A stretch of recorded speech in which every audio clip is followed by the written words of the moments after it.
ನಮಸ್ಕಾರ, ಬೀದರ್ ನ್ಯೂಸ್ ರೌಂಡಪ್ಗೆ ಸ್ವಾಗತ. ನಾನು ಹನುಮಂತ್ ದೇಶ್ಮುಖ್. ಬನ್ನಿ ಕ್ವಿಕ್ ಆಗಿ ನೋಡೋಣ ಜಿಲ್ಲೆಯ ಇಂದಿನ ಪ್ರಮುಖ ಸುದ್ದಿಗಳನ್ನು. ನಿನ್ನೆ ತಡರಾತ್ರಿ ರಾಜ್ಯ ಸರ್ಕಾರದಿಂದ ಡೀಸೆಲ್ ಮೇಲಿನ ಮಾರಾಟ ತೆರಿಗೆಯನ್ನು %18.44ರಿಂದ %21.77ರಷ್ಟು ಏರಿಕೆ ಮಾಡಿ ಆದೇಶಿಸಿದೆ. ಆ ₹2 ಹೆಚ್ಚಳದಿಂದಾಗಿ ಬೀದರ್ನಲ್ಲಿ ಡೀಸೆಲ್ ಬೆಲೆ 91.87 ಪೈಸಾ ಆಗಿದೆ. ಇವೆಲ್ಲದರ ಜೊತೆಗೆ ಬೆಂಗಳೂರಿನಲ್ಲಿ ಕಸ ಸಂಗ್ರಹಕ್ಕೂ ಸೆಸ್ ವಿಧಿಸಿ ರಾಜ್ಯದ ಜನರ ಶಾಪಕ್ಕೆ ಗುರಿಯಾಗಿದೆ. ರೈತ ವರ್ಗ ಯಾವ ಭರವಸೆಯನ್ನ ಇಟ್ಟುಕೊಂಡು ಕಾಂಗ್ರೆಸ್ ಸರ್ಕಾರವನ್ನ ಅಧಿಕಾರವನ್ನ ಹಿಡಿದಿದೆಯೋ ಈಗ ಡೀಸೆಲ್ ಬೆಲೆ ಏರಿಸಿ ಆ ಭರವಸೆಯನ್ನ ಕಳೆದುಕೊಂಡಿದ್ದಾರೆ. ರೈತರು ಬೆಳೆದ ಬೆಳೆಗೆ ಬೆಲೆ ಯಾವುದೂ ಕೂಡ ಗಗನಕ್ಕೇರುತ್ತಿಲ್ಲ. ಆದರೆ ರೈತ ಕೃಷಿಗೆ ಬಳಸುವ ಎಲ್ಲ ವಸ್ತುಗಳ ಬೆಲೆ ಗಗನಕ್ಕೇರಿದೆ. ಆದ್ದರಿಂದ ರಾಜ್ಯ ಸರ್ಕಾರ ಕೂಡಲೇ ಈ ಡೀಸೆಲ್ ಬೆಲೆ ಏರಿಕೆಯನ್ನ ಹಿಂಪಡೆಯಬೇಕು ಅಂತ ಬೀದರ್ನ ರೈತ ಮುಖಂಡ ಚಂದ್ರಶೇಖರ್ ಆಗ್ರಹಿಸಿದ್ದಾರೆ. ಏನು ಇವಾಗ ನಮ್ಮ ಕರ್ನಾಟಕದಲ್ಲಿ ಡೀಸೆಲ್ ಬೆಲೆಯನ್ನು ಹೆಚ್ಚಿಗೆ ಮಾಡ್ತಾ ಇದ್ದಾರೆ ಮಾನ್ಯ ಸಿದ್ದರಾಮಯ್ಯ ಅವರು. ಈಗ ಯಾಕಂದ್ರೆ ಕಾಂಗ್ರೆಸ್ ಸರ್ಕಾರ ನಮ್ಮ ಜನ ಯಾಕಂದ್ರೆ ರೈತರೆಲ್ಲ ಭಾಳ ಭರವಸೆ ಇಟ್ಟಿದ್ರು. ಈ ಭರವಸೆ ಏನಂದ್ರೆ ಭಾಳ ಇದಾಗ್ತಾ ಇದೆ. ಯಾಕಂದ್ರೆ ಇವತ್ತು ಡೀಸೆಲ್ ಏನಂದ್ರೆ ಉಪಯೋಗ ಆಗೋದು ರೈತರಿಗೆ ಹೆಚ್ಚಿಗೆ. ಯಾಕಂದ್ರೆ ಡೀಸೆಲ್ ಯಾಕಂದ್ರೆ ಬೆಳೆಗಾದ್ರೆ ನಾವೆಲ್ಲ ಹೊಲ ಉಳುಮೆ ಮಾಡಬೇಕಾದ್ರೂ ಡೀಸೆಲ್ ಬೇಕು. ನಮ್ಗೆ ಎಲ್ಲರ ನಮ್ಮ ಏನೇ ಟ್ರಾನ್ಸ್ಪೋರ್ಟ್ ಹೋಗ್ಬೇಕಾದ್ರೂ ರೈತನ ಮೇಲೆ ಹೊಡ್ತಾ ಬೀಳ್ತದೆ. ಇದರಿಂದ ಈ ಸರ್ಕಾರ ಏನಂದ್ರೆ ಯಾಕಂದ್ರೆ ರೈತರಿಗೆ ಯಾಕಂದ್ರೆ ಇವತ್ತು ಸಿಕ್ಕಾಪಟ್ಟೆ ಗ್ಯಾರಂಟಿಗಳು ಕೊಟ್ಟು ಈ ದುಡ್ಡೆಲ್ಲ ಯಾಕಂದ್ರೆ ಕೇಂದ್ರದವ್ರೂ ಒಂದು ಕಡೆ ನಮ್ಮ ಕಡೆಯಿಂದ ರೈತರ ಮೇಲೆ ಶೋಷಣೆ ಆಗ್ತಾಯಿದೆ, ರಾಜ್ಯ ಸರ್ಕಾರದಲ್ಲೂ ಶೋಷಣೆ ಆಗ್ತಾಯಿದೆ. ಇದರಿಂದ ನಮ್ಮ ರೈತರ ಮೇಲೆ ಭಾಳ ಬರ್ಡನ್ ಆಗ್ತಾಯಿದೆ. ಯಾಕಂದರೆ ಇದು ಡೀಸೆಲ್ ಬೆಲೆ. ಕನ್ನಡದ ಮೊದಲ ವಚನಕಾರ ದೇವರ ದಾಸಿಮಯ್ಯನವರ ಜಯಂತಿ ಪ್ರಯುಕ್ತ ಬೀದರ್ ಜಿಲ್ಲಾಡಳಿತ, ಜಿಲ್ಲಾ ಪಂಚಾಯತ್ ಬೀದರ್, ಕನ್ನಡ ಮತ್ತು ಸಾಂಸ್ಕೃತಿಕ ಇಲಾಖೆ ಹಾಗೂ ನಗರಸಭೆಯ ಸಂಯುಕ್ತಾಶ್ರಯದಲ್ಲಿ ಇಂದು ಬೀದರ್ ನಗರದಲ್ಲಿ ಭವ್ಯ ಮೆರವಣಿಗೆಯನ್ನು ಹಮ್ಮಿಕೊಳ್ಳಲಾಯಿತು. ದೇವರ ದಾಸಿಮಯ್ಯನವರ ಭಾವಚಿತ್ರವನ್ನು ಅಲಂಕೃತ ರಥದಲ್ಲಿ ಇರಿಸಿ ಬೀದರ್ ಜಿಲ್ಲಾಧಿಕಾರಿಗಳ ಕಚೇರಿಯ ಮೂಲಕ ಭಗತ್ ಸಿಂಗ್ ವೃತ್ತ, ಬಸವೇಶ್ವರ ವೃತ್ತ, ಅಂಬೇಡ್ಕರ್ ವೃತ್ತ, ಕಾರ್ಯಪ್ಪ ವೃತ್ತ, ರೋಟರಿ, ಕನ್ನಡಾಂಬೆ ವೃತ್ತದ ಮಾರ್ಗವಾಗಿ ನಾಡೋಜ ಡಾಕ್ಟರ್ ಚನ್ನಬಸವ ಪಟ್ಟದೇವರ ರಂಗಮಂದಿರದವರೆಗೆ ಮೆರವಣಿಗೆ ಮಾಡಲಾಯಿತು. ಮೆರವಣಿಗೆಯ ವೇಳೆ ವಿವಿಧ ಸಾಂಸ್ಕೃತಿಕ ಕಲಾ ತಂಡಗಳು ಮೆರವಣಿಗೆಯ ಮೆರುಗನ್ನು ಹೆಚ್ಚಿಸಿದವು.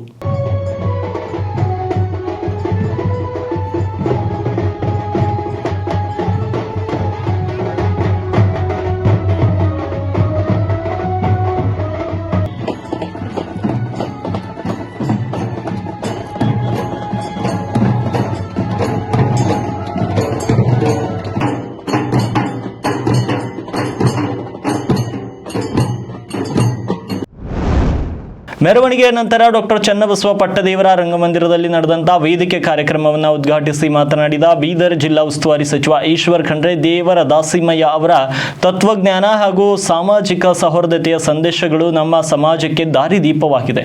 ಅವರು ಸಮಾನತೆ, ಶ್ರಮಕ್ಕೆ ಗೌರವ, ಧಾರ್ಮಿಕ ಸಹಿಷ್ಣುತೆ ಮತ್ತು ಭಕ್ತಿಯ ಮಾದರಿಯಾಗಿ ಎದ್ದು ನಿಂತಿದ್ದಾರೆ.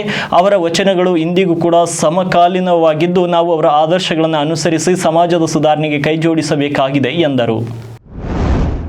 ಬೇಸಿಗೆ ಸಮಯದಲ್ಲಿ ತಮ್ಮ ಜಾನುವಾರುಗಳನ್ನು ಸಂರಕ್ಷಣೆ ಮಾಡುವ ಬಗ್ಗೆ ರೈತರಲ್ಲಿ ಮಾಹಿತಿಯ ಕೊರತೆ ಇದ್ದು, ಈ ಸಂಬಂಧ ರೈತರು ಕೈಗೊಳ್ಳಬೇಕಾದ ಕೆಲ ಅಗತ್ಯ ಕ್ರಮಗಳ ಬಗ್ಗೆ ಪಶುಪಾಲನಾ ಇಲಾಖೆಯ ಉಪನಿರ್ದೇಶಕ ಡಾಕ್ಟರ್ ನರಸಪ್ಪ ಅವರು ಉತ್ತರ ಕರ್ನಾಟಕ ಸುದ್ದಿವಾಹಿನಿಯ ಮೂಲಕ ರೈತರಿಗೆ ಸಲಹೆಗಳನ್ನು ನೀಡಿದ್ದಾರೆ. ಏಪ್ರಿಲ್ ಮೇ ತಿಂಗಳಲ್ಲಿ ಬಿಸಿಲಿನ ತಾಪ ಹೆಚ್ಚಾಗಿರುವುದರಿಂದ ರೈತರು ಜಾನುವಾರುಗಳನ್ನು ಬೆಳಗ್ಗೆ ಮತ್ತು ಸಂಜೆ ಸಮಯದಲ್ಲಿ ಮಾತ್ರ ಮೇಯಿಸಲು ಬಿಡುವುದು ಉತ್ತಮ. ಜಾನುವಾರುಗಳಿಗೆ ನಿತ್ಯ 2 ರಿಂದ 3 ಬಾರಿ ಶುದ್ಧ ನೀರನ್ನು ಕುಡಿಸಬೇಕು ಮತ್ತು ಮಧ್ಯಾಹ್ನ ಜಾನುವಾರುಗಳನ್ನು ಕೊಟ್ಟಿಗೆಯಲ್ಲಿ ಅಥವಾ ಗಿಡದ ನೆರಳಿನಲ್ಲಿ ಕಟ್ಟಬೇಕು ಅಂತ ಸಲಹೆಯನ್ನು ನೀಡಿದ್ದಾರೆ. ಕೆಲಸ ಮಾಡಿದಾಗ ಸನ್ ಸ್ಟ್ರೋಕ್ ಅಥವಾ ಹೀಟ್ ಸ್ಟ್ರೋಕ್ ಆಗುವಂಥ ಸಾಧ್ಯತೆ ಇರುತ್ತದೆ. ಅದರಿಂದ ಮರಣ ಸಹಿತ ಕೆಲವು ಕಡೆ ಆಗುವಂಥ ಸಾಧ್ಯತೆ ಇರುತ್ತದೆ. ಸೊ ಹೀಗಾಗಿ ನಮ್ಮ ರೈತ ಬಾಂಧವರು ಈ ಬೇಸಿಗೆಯಲ್ಲಿ ಜಾನುವಾರುಗಳನ್ನು ಒಳ್ಳೆಯ ರೀತಿಯಲ್ಲಿ ನಿರ್ವಹಣೆ ಮಾಡಿದ್ದಾದಲ್ಲಿ ಆ ಜಾನುವಾರು ಸಂಪತ್ತು ಹೀಟ್ ಸ್ಟ್ರೋಕ್ ಅಥವಾ ಸನ್ ಸ್ಟ್ರೋಕ್ನಿಂದ ಬಚಾವಾಗಲಿಕ್ಕೆ ಸಾಧ್ಯತೆಗಳಿದೆ. ಸೊ ಹೀಗಾಗಿ ನಾನು ಇದನ್ನು ಯಾವ ರೀತಿ ತಗೊಳ್ತೀನಿ ಅಂದರೆ, ನಮ್ಮನೇದು ನಮ್ಮ ರೈತ ಬಾಂಧವರು, ಸಾರ್ವಜನಿಕರು ರೈತರ ಜಾನುವಾರುಗಳನ್ನು ಹೊಲಕ್ಕೆ ತೆಗೆದುಕೊಂಡು ಹೋಗಿ ಮೇಯಿಸಿಕೊಂಡು ಬರುವಂತಹ ಪದ್ಧತಿ ಇರ್ತದೆ. ಇದು ಸರ್ವೇ ಸಾಮಾನ್ಯ. ಇನ್ನು ಡೈರಿ ಫಾರ್ಮ್ನಲ್ಲಿ ಜಾನುವಾರುಗಳನ್ನು ಒಂದೇ ಕಡೆ ಕಟ್ಟಿ ಮೇಯಿಸುವಂಥದ್ದು ಬೆಳೆಸುವಂಥದ್ದು ಇರ್ತದೆ. ಸೊ ಇವರಿಬ್ಬರಿಗೂ ಸಪ್ರೇಟಾಗಿ ನಾವು ಯಾವ ರೀತಿ ನಿರ್ವಹಣೆ ಮಾಡಬೇಕು ಅನ್ನೋದು ಹೇಳಬೇಕಾಗ್ತದೆ. ಮೊಟ್ಟ ಮೊದಲನೇದಾಗಿ ಬಂದಾಗ ರೈತ ಬಾಂಧವರು ಏನು ಕಟ್ಟಿ ಹಾಕುವಂಥ ಪದ್ಧತಿ ಇದ್ದಲ್ಲಿ ತಮ್ಮ ಜಾನುವಾರುಗಳಿಗೆ ಮುಂಜಾನೆ ಹೊತ್ತು ತಂಪಾದಂಥ ವಾತಾವರಣದಲ್ಲಿ ಮೇವನ್ನು ಕೊಡಬೇಕು. ತಂಪಾದಂಥ ವಾತಾವರಣದಲ್ಲಿ ಹಾಲು ಕರೆಯುವುದಾಗಿರ್ಬೋದು ಅಥವಾ ನೀರು ಕುಡಿಸೋದಾಗಿ ಮಾಡಬೇಕು. ಮಧ್ಯಾಹ್ನ ಏಪ್ರಿಲ್ 14ರಂದು ಡಾಕ್ಟರ್ ಬಾಬಾ ಸಾಹೇಬ್ ಅಂಬೇಡ್ಕರ್ ಅವರ 134ನೇ ಜಯಂತಿಯನ್ನು ಆಚರಿಸುವ ಕುರಿತು ನಾಳೆ ಬೆಳಗ್ಗೆ 11 ಗಂಟೆಗೆ ಬೀದರ್ ಜಿಲ್ಲಾಧಿಕಾರಿಗಳ ಅಧ್ಯಕ್ಷತೆಯಲ್ಲಿ ಜಿಲ್ಲಾಧಿಕಾರಿಗಳ ಕಚೇರಿ ಸಭಾಂಗಣದಲ್ಲಿ ಪೂರ್ವಭಾವಿ ಸಭೆಯನ್ನು ಕರೆಯಲಾಗಿದೆ ಅಂತ ಬೀದರ್ನ ಸಮಾಜ ಕಲ್ಯಾಣ ಇಲಾಖೆಯ ಉಪನಿರ್ದೇಶಕರು ಪ್ರಕಟಣೆಯಲ್ಲಿ ತಿಳಿಸಿದ್ದಾರೆ. ಈ ಪ್ರಯುಕ್ತ ಪೂರ್ವಭಾವಿ ಸಭೆಗೆ ಪರಿಶಿಷ್ಟ ಜಾತಿ ಹಾಗೂ ಪರಿಶಿಷ್ಟ ಪಂಗಡದ ಹಾಗೂ ಎಲ್ಲ ಸಮಾಜದ ಮುಖಂಡರು, ವಿವಿಧ ದಲಿತ ಸಂಘಟನೆಗಳ ಪದಾಧಿಕಾರಿಗಳು, ಸಂಘ ಸಂಸ್ಥೆಗಳ ಮುಖಂಡರು ಪೂರ್ವಭಾವಿ ಸಭೆಗೆ ಹಾಜರಾಗಿ ತಮ್ಮ ಸಲಹೆ ಸೂಚನೆಗಳನ್ನು ನೀಡಬೇಕು ಅಂತ ತಿಳಿಸಿದ್ದಾರೆ. ವಿಶ್ವ ಆಟಿಸಂ ದಿನಾಚರಣೆಯ ಅಂಗವಾಗಿ ಜಿಲ್ಲಾ ಉಸ್ತುವಾರಿ ಸಚಿವ ಈಶ್ವರ್ ಖಂಡ್ರೆ ಬೀದರ್ನ ಉಟ್ಗೆ ಆಸ್ಪತ್ರೆಗೆ ಭೇಟಿ ನೀಡಿ ಆಟಿಸಂ ಪೀಡಿತ ಮಕ್ಕಳೊಂದಿಗೆ ಆತ್ಮೀಯವಾಗಿ ಸಂವಾದವನ್ನು ನಡೆಸಿದರು. ಅವರ ಪೋಷಕರಿಗೆ ಧೈರ್ಯವನ್ನು ಕೂಡ ತುಂಬಿದರು. ಬೀದರ್ ಜಿಲ್ಲೆಯಲ್ಲಿ ಆಟಿಸಂ ಪೀಡಿತ ಮಕ್ಕಳಿಗೆ ಉತ್ತಮ ಆರೋಗ್ಯ ಸೇವೆ ಹಾಗೂ ಸೌಲಭ್ಯಗಳನ್ನು ಒದಗಿಸುವ ನಿಟ್ಟಿನಲ್ಲಿ ಬ್ರಿಮ್ಸ್ ಆಸ್ಪತ್ರೆಯಲ್ಲಿ ವಿಶೇಷ ಆಟಿಸಂ ಚಿಕಿತ್ಸಾ ವಿಭಾಗ ಸ್ಥಾಪಿಸಲು ಅವರು ಸೂಚನೆಯನ್ನು ನೀಡಿದರು. ಬೈದರ್ ನಗರದ ರಾಜೀವ್ ಗಾಂಧಿ ವೃತ್ತದ ಬಳಿ ಇರುವಂತಹ ನ್ಯಾಯಾಧೀಶರ ಕ್ವಾರ್ಟರ್ಸ್ನಲ್ಲಿ ಕಳ್ಳತನ ಜರುಗಿದೆ. 2ನೇ ಹೆಚ್ಚುವರಿ ಸಿವಿಲ್ ಮತ್ತು 2ನೇ JMFC ನ್ಯಾಯಾಧೀಶ MD ಶೇಜ್ ಚೊಟಾಯ್ ಅವರ ಮನೆಯಲ್ಲಿ ಪ್ರಕರಣ ಜರುಗಿದೆ. ಈ ಸಂಬಂಧವಾಗಿ ನ್ಯೂ ಟೌನ್ ಪೊಲೀಸ್ ಠಾಣೆಗೆ ಲಿಖಿತ ದೂರನ್ನು ನೀಡಿದ್ದು, ರಂಜಾನ್ ಹಬ್ಬದ ನಿಮಿತ್ತ ಕುಟುಂಬದ ಎಲ್ಲರೂ ಕೊಪ್ಪಳಕ್ಕೆ ಹೋದಾಗ ಏಪ್ರಿಲ್ 1ರಂದು ಮಧ್ಯರಾತ್ರಿ 1:40 ದಿಂದ 2:30 ನಡುವೆ ತಮ್ಮ ವಸತಿ ಗೃಹದ ಮನೆಯ ಬಾಗಿಲು ಮುರಿದು ಕಳ್ಳತನ ಮಾಡಲಾಗಿದೆ ಅಂತ ದೂರನ್ನು ಅವರು ನೀಡಿದ್ದಾರೆ. ಸುಮಾರು 8 ಲಕ್ಷ ರೂಪಾಯಿ ಮೌಲ್ಯದ ವಸ್ತುಗಳು ಕಳ್ಳತನವಾಗಿದೆ ಅಂತ ದೂರಿನಲ್ಲಿ ದಾಖಲಾಗಿದ್ದು, ಈ ಕುರಿತು ನ್ಯೂ ಟೌನ್ ಪೊಲೀಸ್ ಠಾಣೆಯಲ್ಲಿ ಪ್ರಕರಣ ದಾಖಲಾಗಿದೆ.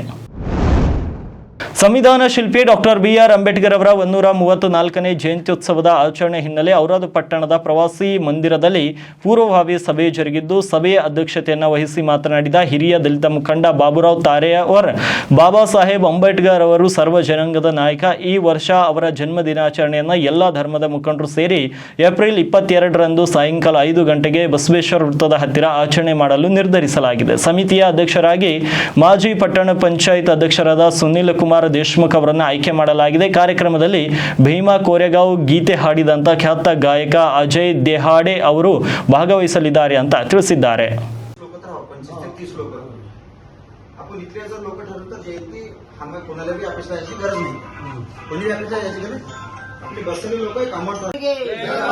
ಸಂವಿಧಾನ ಶಿಲ್ಪಿ ಡಾಕ್ಟರ್ ಬಾಬಾ ಸಾಹೇಬ್ ಅಂಬೇಡ್ಕರ್ ಅವರಿಗೆ, ಸಂವಿಧಾನ ಶಿಲ್ಪಿ ಡಾಕ್ಟರ್ ಬಾಬಾ ಸಾಹೇಬ್ ಅಂಬೇಡ್ಕರ್ ಅವರಿಗೆ.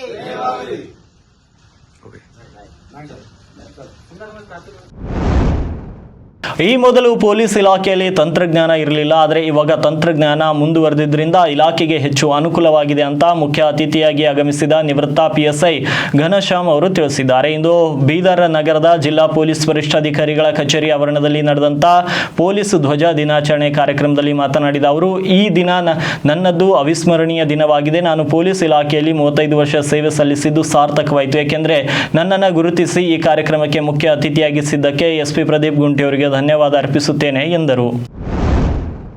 ಸಂವಿಧಾನ ಶಿಲ್ಪಿ ಡಾಕ್ಟರ್ BR ಅಂಬೇಡ್ಕರ್ ಅವರ ಜಯಂತ್ಯೋತ್ಸವದ ಪ್ರಯುಕ್ತ ನಿನ್ನೆ ಆಯೋಜಿಸಿದಂಥ ಪೂರ್ವಭಾವಿ ಸಭೆಗೆ ಔರಾದ್ ತಾಲೂಕಿನ ವಿವಿಧ ಇಲಾಖೆ ಅಧಿಕಾರಿಗಳು ಗೈರಾಗಿದ್ದು, ಅಂಬೇಡ್ಕರ್ ಅನುಯಾಯಿಗಳ ಆಕ್ರೋಶಕ್ಕೆ ಕಾರಣವಾಗಿತ್ತು. ಈ ಕುರಿತು ಉತ್ತರ ಕರ್ನಾಟಕ ಸುದ್ದಿವಾಹಿನಿ ಕೂಡ ವಿಸ್ತೃತ ವರದಿಯನ್ನು ಕೂಡ ಪ್ರಕಟಗೊಳಿಸಿತ್ತು. ಅಧಿಕಾರಿಗಳ ಅಮಾನತಿಗೆ ಆಗ್ರಹಿಸಿ ಅಂಬೇಡ್ಕರ್ ಅಭಿಮಾನಿಗಳಿಂದ ಔರಾದ್ ತಹಶೀಲ್ದಾರ್ ಮೂಲಕ ಬೀದರ್ ಜಿಲ್ಲಾಧಿಕಾರಿಗಳಿಗೆ ಇಂದು ಮನವಿ ಪತ್ರ ಕೂಡ ಸಲ್ಲಿಸಲಾಗಿದೆ. ಇವಾಗಿದ್ವು ಬೀದರ್ ಜಿಲ್ಲೆಯ ಇಂದಿನ ಪ್ರಮುಖ ಸುದ್ದಿಗಳು. ಮತ್ತೆ ನಾಳೆ ಭೇಟಿಯಾಗ್ತೀನಿ ಬೀದರ್ ನ್ಯೂಸ್ ರೌಂಡ್ ಅಪ್ನಲ್ಲಿ.